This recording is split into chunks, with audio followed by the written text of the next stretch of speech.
Before we get started, I have a quick favor. I've been self-funding the Finding Genius podcast for 5 years now. I've done over 3,000 episodes. And as you can see on YouTube, we're up over 1 million views on the channel, which is fantastic. The next thing I really want to push on is to get up to 10,000 subscribers. Because once we do, we'll be able to put a donate button and we'll be able to solicit donations to help keep the podcast running and to also get the Finding Genius Foundation moving along. We have a big project studying anxiety, depression, and PTSD and working on a product to help people overcome these problems because I've seen them explode recently after the last 2 years of the whole virus situation. So if you would, please subscribe to the podcast. That would help us tremendously. Give us a thumbs up and check in the description for Buy Me a Coffee. It's about $5. If you could buy me a coffee, I'd really appreciate it. It would help keep the channel going, and I love coffee. Thank you. Forget frequently asked questions, common sense, common knowledge, or Google. How about advice from a real genius? 95% of people in any profession are good enough to be qualified and licensed. 5% go above and beyond. They become very good at what they do, but only 0.1% are real geniuses. Richard Jacobs has made it his life's mission to find them for you. He hunts down and interviews geniuses in every field: sleep science, cancer, stem cells, ketogenic diets, and more. Here come the geniuses. This is the Finding Genius Podcast with Richard Jacobs.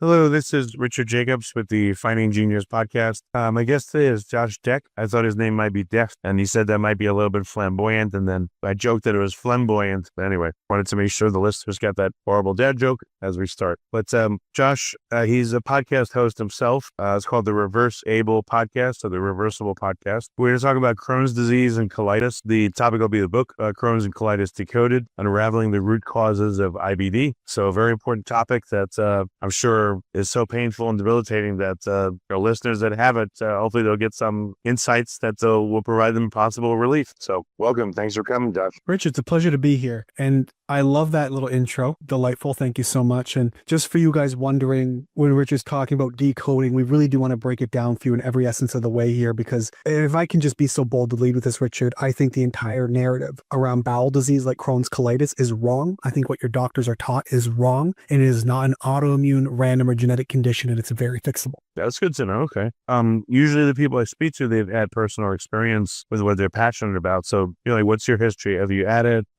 Hopefully not. If so, hopefully you've gotten it to a point where it's not hurting you anymore. But what's your background? Yeah, you're bang on. I was a paramedic. It was actually my first career, and I was dealing with bowel issues my entire life. My doctor called it IBS, and that was just the way it was. My dad had it. My mom had it. When I was probably 11, 12, my mom was rushed to the hospital for emergency surgery due to a perforated colon. She's had 2 feet of bowel removed over 2 or 3 different surgeries. She's had her gallbladder taken out, meshes put in. It's just been a nightmare. And when I was a paramedic, age 19, I moved all the way across Canada, and my guts got way worse. And my doctor told me it's IBS, take some Imodium. I started getting acne. They offered me Accutane. My ADHD was through the roof. They offered me Vyvanse, and every drug just made me worse until one day I hit rock bottom with blood in my bowels, mucus. I was 15 bowel movements a day sometimes with 10-minute transit times. So and foods in the toilet. Woe is doesn't even cover. It was wild. It was like a slip and slide. There was no digestion going on, right? No absorption. 10 minutes and it was already coming back out. Oh. 10 minutes. It was unbelievable. Like, I would chew and swallow a salad, and it was almost so undigested you could replate the bloody thing. So I dealt with that for a while. I lost 30, 40 pounds. And because your gut's so connected to your brain, I spiraled, where I was at a point, Richard, where my brain was so messed up because of my gut. That's all your brain chemicals, or call them neurotransmitters, are all made down there, where I was having severe anxiety. As a paramedic, calm, cool, collected, to having panic attacks that there's dishes in the sink, to the point where depression got so bad I planned my own suicide thoroughly several different times. 3 or 4 different times. So your gut and your brain are connected, and I've been there. I know what it's like, and I know what it's like to be down there. And I never got a diagnosis. I ended up getting some help externally, and I knew by then doctors would just give me more drugs. So I never went to them, never got a diagnosis, but I've been down that road. And now we're hundreds and hundreds of people with bowel disease who have their lives back. And so it can be done. Yeah, that's crazy. What did you do to just start helping yourself? Like, what were some of the first things you looked at, and what did you try? Well, I was on some basic stuff. So at this stage in my life, I wasn't as dialed in with my diet. I was looking at macros. I was counting calories and counting protein, but I wasn't counting chemicals. So it wouldn't be uncommon for me to go to the grocery store and buy 4 boxes of breakfast cereal and bring those home and go, look, I'm going to have these for a snack and meet my carb macros. And that just wasn't cutting it. So the first step for me was food. Now, a lot of people with bowel disease, especially over many, many years of issue, diet's not even a problem. They're eating so restricted already and still can't get better. But I have had people come to me asking for help who are binge drinking on the weekends, eating Chick-fil-A. Like, you'll never get better like that. Regardless, Richard, you'll love this. Doctors will tell their patients, eat whatever you want. Food has no bearing on your bowel disease. Oh, I mean, it's the only thing that keeps you alive for as long as you live. Food and air, waters. I mean, there's probably no correlation. Not at all. Who cares? Who needs it? So it's been a wild ride, but for me, the first thing was food. But at this stage in my life, my guts were full of candida, fungal overgrowth. I had mold exposure. I had parasitic infections. I had latent viral infections that were gone. But as my immune system weakened, they came back up. So I had this onslaught of things that was just eroding my body from the inside out. My doctor said, yep, here's some Imodium to stop the diarrhea. But when I broke it down, I said, if I have diarrhea, my body's trying to get rid of something. Or like inflammation's a defensive response. If I'm dumping water into my bowels, what's my body trying to get rid of? And if that's what's happening, why would I want to stop the diarrhea? Because the Imodium is causing me to retain, therefore reabsorb the things my body's trying to get rid of, right? So even the protocols they gave me didn't make sense. And so we had to go back to the beginning and figure out what started this whole cascade and understand my own history, the story that got me here to where I was at the time. And then we could reverse the process.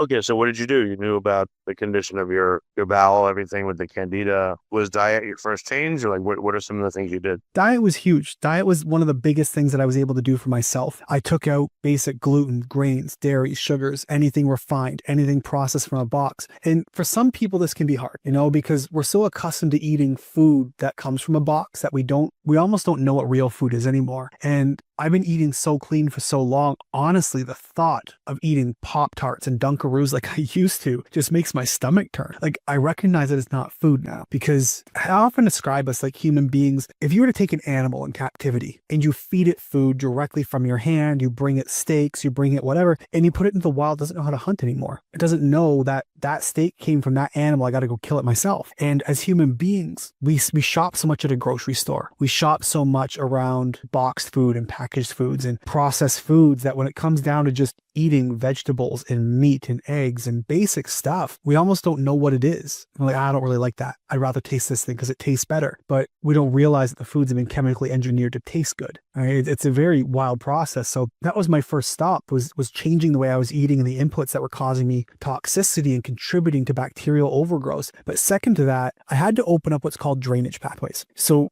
we often think about detoxing. Have you ever done a detox, Richard? No, but I know there's liver detox, things like that. Yeah. Yeah, right. Like a juice cleanse or a liver detox, right? Right. And we hear about detoxing, but I think we misunderstand what detoxing is. When we look at detoxing, I want you to picture detoxing collecting the garbage, right? So you putting all the stuff into a bag. Drainage is how you bring it out to the curb. That's getting it out of your body. So we have 7 main drainage pathways, we call them. These are exit doors. And every single person with bowel disease has compromised drainage pathways. If you've got IBS, Crohn's, or colitis, your exit doors are compromised. And this is going to involve things like your liver, right? We know like liver detox, right? But it's a drainage, it's an exit door. Gallbladders and bile ducts. You have your bowels, your kidneys, your skin, your lymphatic system, even your sinuses. Those are an exit door for things to get out of your body. When these are all congested, they're all plugged up from toxins or microbes like parasites and stuff like that. It's very hard for things to escape. So when you try to detox, you're bagging things up, but you can't get them out. So your body just sticks it in a different room. So you go to detox, I got a headache, or my joints hurt, my bowels are getting worse, because it's not actually getting out of your body because your exit doors are closed. Does that make sense? That makes sense. Yeah. So it builds up, right? So exactly. Yeah, it builds up and you mobilize it, but you never get rid of it. So it's like shaking your garbage can and spilling it over the floor and saying, my garbage can is empty, but the rest of your house got covered in trash. Okay. Gotcha. So those are our first steps, right? Change the inputs and drain. Because here's the thing, Richard, we get sick for 3 reasons, only 3. And in all of my medical experience, my training, working for doctors, consulting for physicians, I've only distilled it down to 3 things that make a human being sick, whether it's going to be weight gain or joint pain or skin problems or bowel disease. And these 3 things are going to be toxins, microbes, and deficiencies. Now, A toxin would be anything from a chemical, a pesticide, sugar, chronically high stress, chronically high blood sugar, emulsifiers, food preservatives and chemicals in food dyes. Like these are all types of toxins, right? Pesticides and all that stuff. A deficiency can be exercise, sunlight, fresh air, diet, deficient vitamins, minerals, amino acids, like basic things your body needs to thrive. But microbes, these are what we call parasites, bacteria, fungi, and viruses. Any combination of these three things, a toxin, a microbe, or a deficiency, is what ultimately leads to illness. And when you can identify what your things are, what you're lacking in your body, what the infections are, what things are making you sick, and you can remove them, your body can then heal itself. And that's why we go through this drainage exit process, and then we can start to remove the problems. But this is how human beings get sick, and therefore how we also get healthy. So do you do like a metabolic panel on people that's either have IBD or Crohn's or colitis, or can they get one done and then they'd say, oh, look, I'm not clearing this substance. Maybe that's why I'm feeling sick. It's a really good question. A metabolic panel can cover a lot of information. We're typically talking about blood work. So if I'm looking at blood, I do want to see your blood cells. So for example, about 25 or 30% of people who have elevated eosinophils. This is a type of white blood cell. eosinophils, so eosinophils. About 25 or 30% who have active parasite infections will have these elevated. That can be a leading indicator. You can also see like there's something called functional blood chemistry where experts can dive into your blood work and look not just your reference ranges, but to dive into the detail and say, here's the thing that is optimal when this marker, your BUN, for example, your creatinine, your red blood cell count, your white blood cell count, when they look like this in this order, here's what it indicates. And it's not just ranges. You see, when you go to the doctor, Richard, and you get blood work done, and you ask them for this reference rate, right? They say you're high or you're low. But if you're anywhere within this range, which is like the width of the Grand Canyon, they call you, quote, normal. But we know, looking at the data, 92% of North America is what's called metabolically unhealthy, which means everything about our blood work, our cellular health, like not just weight gain, weight loss, but metabolism is anything in our body used to maintain life, any chemical reaction. So we are all metabolically unhealthy. And then what your doctors do is they take all this blood from your state or your city and they put it on a big chart. They modify for standard deviation and say, here's the average of ranges, highs and lows. As long as you're within that, you're, quote, normal. But if you're within the normal range, if somebody ranges like 1 to 100, is you're like a 1.1, you're fine. If you're 99.9, you're fine. You're like 1.0, you're not. It's stupid. You're right, but already by definition, you're unhealthy. It's a huge difference. Like you're unhealthy by definition. You're so bang on because if you're normal and normal is sick, you're already sick. And you know, it's funny, when I was really, really sick and things were all messed up, I went into my doctor and they had the reference range for testosterone. Mine was just at an all-time low. I was a strength athlete at the time, so I was using steroids, and then I got really sick, so my testosterone plummeted, and my testosterone was 9. Now in Canada, the range they used at the time was 9 to 29. My normal at the time, like without anabolic steroids, just me as a normal human being, was 31. So I was on the higher end of what's considered normal. After this, I was a 9. And my doctor said, yeah, it's normal, you're fine. But that reference range covered anybody from age 18 to 65. And I was like 22, 23. So I said, you're telling me as a 23-year-old athlete with a testosterone level that's the low end of a 65-year-old man that this is okay? But they do this. And then patients go into them and say, well, I'm sick, help me out. They say, well, we can't find anything wrong with you. Nothing's wrong. Well, there's no root cause. It just is what it is. And so all the metrics, the very foundation that our doctors are using to measure your health is based on wrong, inaccurate information. Therefore, they're going to draw wrong conclusions, which is nothing is wrong with you. You're totally fine. There's no root cause. Take a medication and be on your way. Yeah, that's ridiculous. So have you developed a protocol to help people, or what has this evolved into over all this time, all your knowledge, conversations, etc.? Yeah, everyone's going to be different. And I get this question a lot. It's like, is there a protocol? And I think this is where a lot of discrepancy comes in, because I say it's not this autoimmune genetic random condition. We have to look at you as an individual. So great example, I took a gentleman in, just saw him about a week ago. He came in to join the program and we're talking to him. We said, where did this come from? He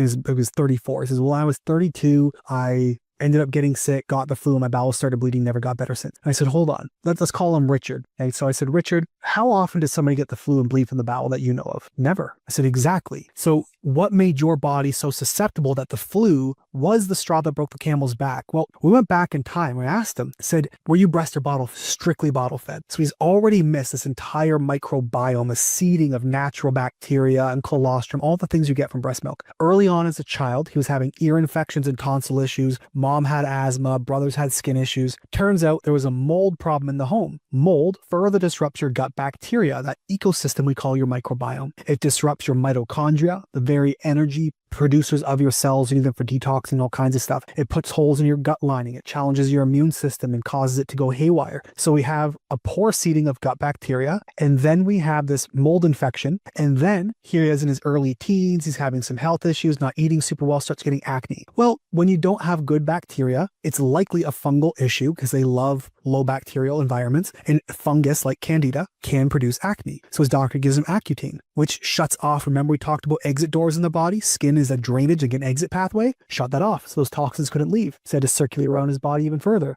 Right. So this combination of things led to over all these years, and there was stress and school and this and that and antibiotics. And eventually we said, okay, here's the story that got you to a place where getting the flu was the thing that caused you to bleed, but it wasn't the flu that caused the disease. And so we're looking at somebody, the protocol, there is generally what we call, I like to say the 5 R's, but really it's D5R. It just doesn't sound as nice rolling off the tongue. But the idea is we have to find your root so we can identify the problems, right? Then we can use drainage, open up the exit doors. Then we can go through the first R, remove the problem or problems. Is it parasites? Is it fungus? Is it mold? Whatever it is. And remember we talked about, and it's going to sound like a lot, so if you want to pause this, slow it down, or take notes, we talked about 3 reasons you get sick: toxins, microbes, deficiencies. Well, this gentleman, we're going to call him Richard today, his toxins were mold, it was parasites, it was fungal overgrowth and dysbiosis. So we had to remove and fix that. And then we talk about deficiencies, right? Vitamins, minerals, amino acids. Well, this is the second R. Replenish what you're low on. Right? Then we have to go and rebuild the gut bacteria, repair the tissues, and rebalance the immune system. Now, it sounds very simple on paper. It's a pretty in-depth process. There's hundreds of questions and, months and months of work to get it done properly and safely, but it can be done to the point where you've had people coming in with 17 years of ulcerative colitis severe. We actually did a great show called Know the Cause with Doug Kaufman, flew down to Texas for this one. And this gentleman was 17 years with severe bowel disease, and they thought he was going to die, planned his funeral a couple of times. And 30, 40 pounds of weight loss, 15, 20 bowel movements a day, biologics, which are immunosuppressive drugs. They weren't working. Nobody could help him. And in 6 months, after 17 years, it took 6 months and he got his life back entirely, gained weight back, feeling amazing, went to Greece, was having pizza and wine, just lived his life because we found that root cause and applied this D5R process, and his body was able to heal. Yeah, no, that's great. What was it that did it for you though? Like you said, you were all messed up. What were the steps that you went through to help yourself?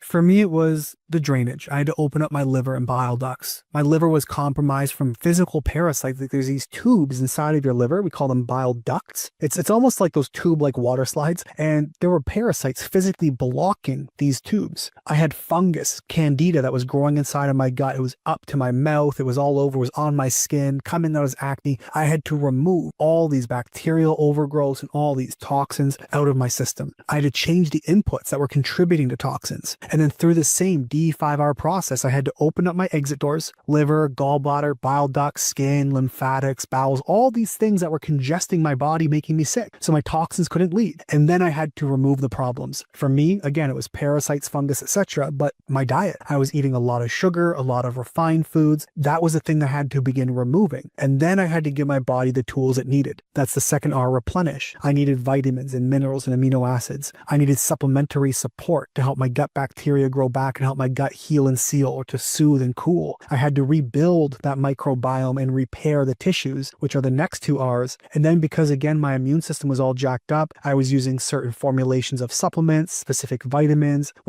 we call photobiomodulation is a big fancy word, which basically means get out into the sun. I was doing grounding or earthing, which means touching your bare feet to the earth. And we can see, if you take a slide right now, Richard, I imagine you're indoors in front of a computer like I am, and all these radiation, Wi-Fi, these frequencies, they mess up your blood. Now your blood, obviously you need, if you don't have blood, you die. And your blood carries oxygen and nutrients and iron and all kinds of stuff around your body. But when you're sitting in all these EMFs and Wi-Fi, 5G frequencies, and you look at your blood under a microscope, microscope, all the blood is sort of stuck together. It's not coagulated like a scab, but it's aggregated like static cling, which means now you don't have enough surface area, right? If you have picture like grapes. You have all these grapes and they're all mushed together and mashed together. You couldn't cover them in as much, let's say glitter, for example. If you dunk the grapes in glitter, you wouldn't get as much glitter to cover all the grapes. But as soon as you take those grapes and spread them out so they're individual, suddenly you have more surface area. And when you go earthing or grounding, touching your feet on the earth 10, 15 minutes a day, it actually takes those clumped together blood cells and it spreads them out. Now they can carry more oxygen and more benefits to the rest of your body. It's all these simple little things that we need in combination with the complex, your entire life history to how you got where you are, that we can then start applying, which are parcel of getting your body heal. But we just ultimately have to remove those toxins, microbes, deficiencies, and then replenish. Yeah, this is the EMF exposure. So you need earthing every day in order to counteract that, at least for a period of time, to flush you out. Yeah, that's the free version, right? Go outside, touch your feet in the grass. No one's going to charge you any money for that. There are options. Well, what about a grounding mat while you sleep? So you get 8 hours of Exactly. The indoor stuff. I have a PEMF mat on my desk. I'm touching it right now.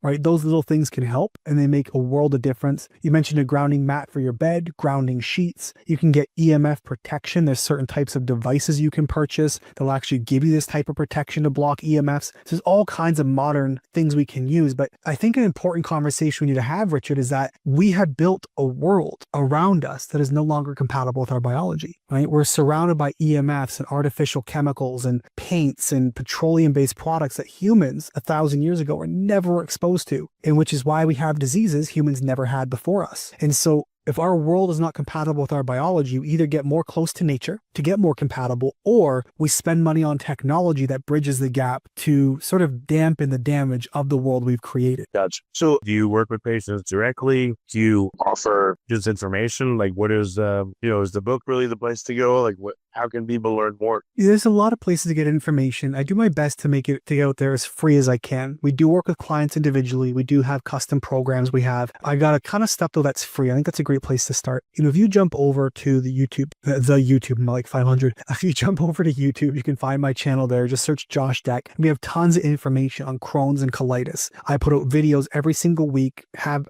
been doing them for years. I just started about a year ago. So there's over 50, 55 videos now, almost 60, I think, that you can go and just watch. Foods, diet, nutrition, root causes, finding yours, history, medications, pros, cons, all of it about bowel disease and how you can ultimately reverse it. And I appreciate you mentioning the ReversABLE podcast. That's really our big flagship show, but I created a secondary one just for bowel disease called Reversing Crohn's and Colitis Naturally. And you can listen to that also entirely for free. And through any of those metrics, if you want to reach out, of course, you can always send me an email, head to the website. All that information is directly connected across social media. And you can find all that through YouTube, podcasts, all that stuff. I'm on Instagram as joshdech.health, or send me an email, josh@gutsolution.ca. That's Josh, all singular, .ca for Canada, gutsolution.ca. Well, very good. Well, Josh, thank you so much for coming on the podcast and offering help. Because I'm sure, I've had like stomach pains before and things like that, but sure is nothing compared to living with like constant, or your stomach's killing you and having to run in the bathroom and just malnutrition and everything. It just sounds awful. So thank God for what you do. It's a pleasure to do what I do. And honestly, Richard, it's an honor, I would say, to do this, because you're right. Some people, their quality of life is so compromised. They're literally on their deathbeds. They have to leave their jobs. They get fired, can't hold relationships. And it really is a blessing to be in a position to be able to put this information out there and to make this information free. That's really my goal. I want people to have the tools to help themselves. Well, very good, Josh. Thank you so much for coming on the podcast. I appreciate it. Thanks for having me, Richard. If you like this podcast, please click the link in the description to subscribe and review us on iTunes. You've been listening to the Finding Genius podcast with Richard Jacobs. If you like what you hear, be sure to review and subscribe to the Finding Genius podcast on iTunes or wherever you listen to podcasts. And want to be smarter than everybody else? Become a premium member at findinggeniuspodcast.com. This podcast is for information only. No advice of any kind is being given. Any action you take or don't take as a result of listening is your sole responsibility. Consult professionals when advice is needed.